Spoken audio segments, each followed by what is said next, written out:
esculpe en el pasado las cicatrices de una pobreza intelectual, de una pobreza moral. Una pobreza que descarga con la fuerza de un torrente unas cuantas gotas de vida en la boca del sediento. La noche es joven, cerveza va, cerveza viene. Emborráchame deprisa, que me sobra el tiempo.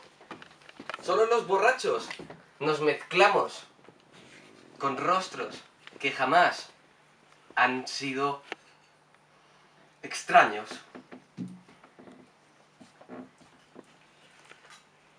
Intercambiamos palabras hundidas en un silencio abrumado por el espacio, un silencio abrumado por las jarras de cerveza. Se confunde a veces el dolor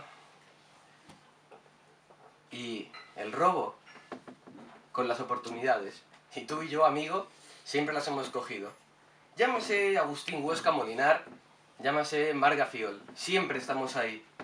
Y es que las llamadas por la noche de una señora que no encuentra a su familia acaban con un ¡pega a esa puta!